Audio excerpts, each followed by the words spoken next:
performance vehicles.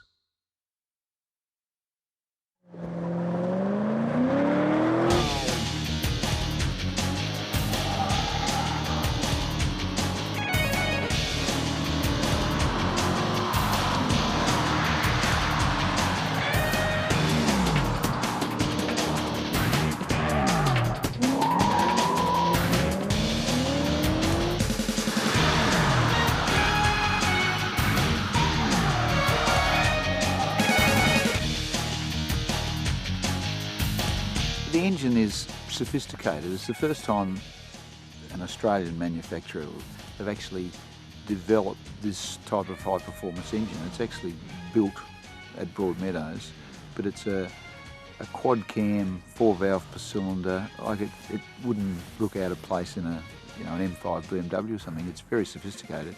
You can actually drive in top gear 1,000 RPM, put your foot flat on the floor and the car just pulls away. The engine is so smooth that it just does not make a fuss when it does that. So you can go from 1,000 RPM to, warp speed in the one gear if you want it.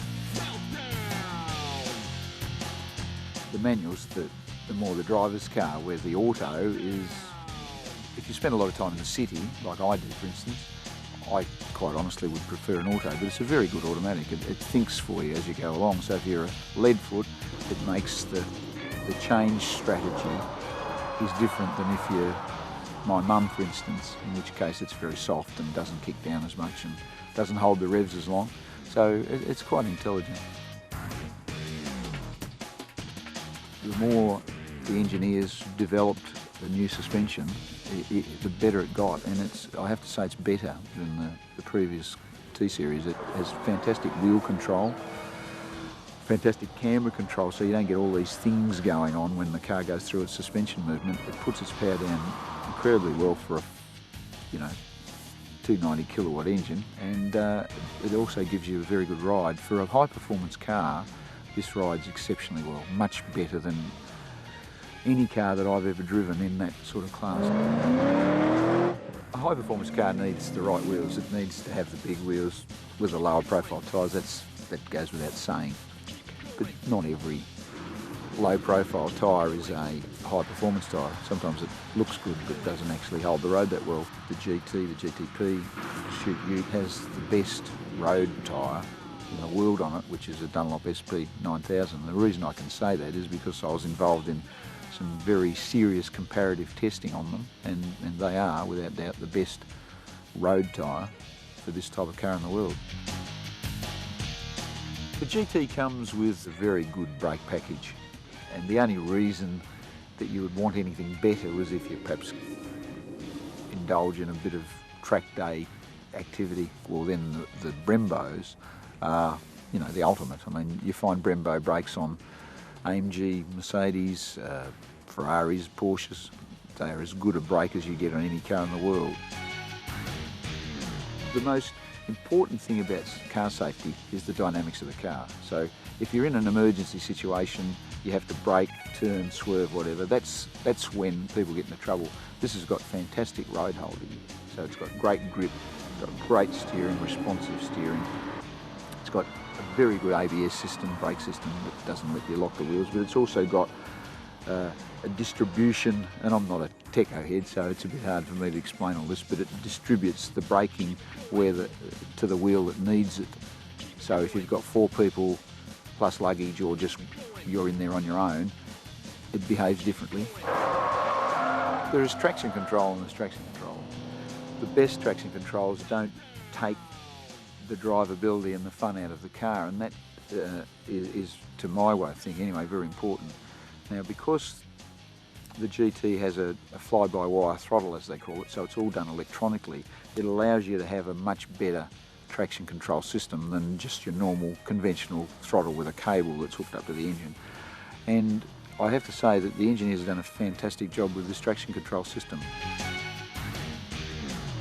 The GT is a bit unique. It's got an alloy gear lever knob and butte steering wheel with nice, hand finger grips. It's very personal, and it's got of course you start the engine on a starter button, which is something that, is I guess related to racing in many ways.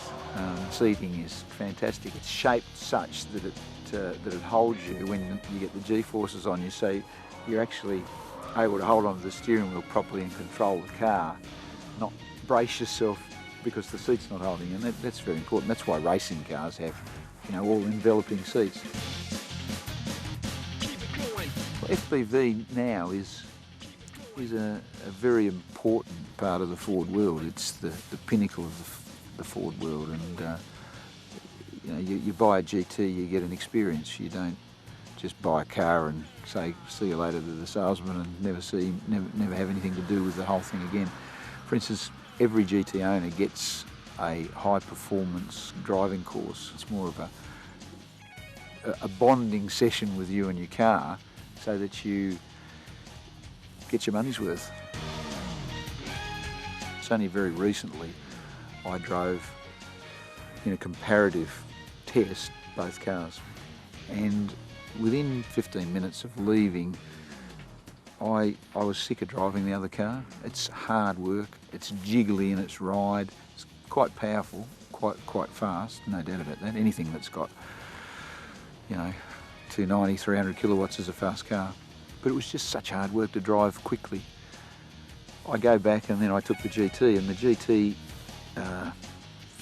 it seems to shrink around you, and it's easy to maintain some speed, and it's easy to control, and you're not a lather of sweat. It's so different. You wouldn't believe they're in the same market. I compare this car with the best in the world. The AMG E55, which is a fantastic car I drove very recently. The BMW M5 is a similar type of car, and the GT is right up there with them. Absolutely no argument.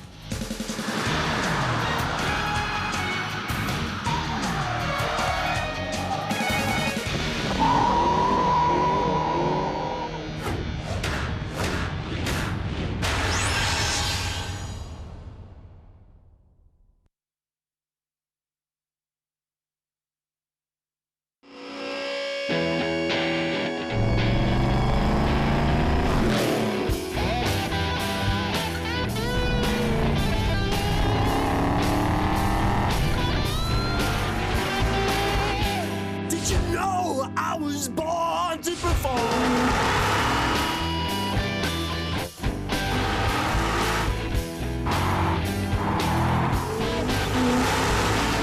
Ford Performance Vehicles.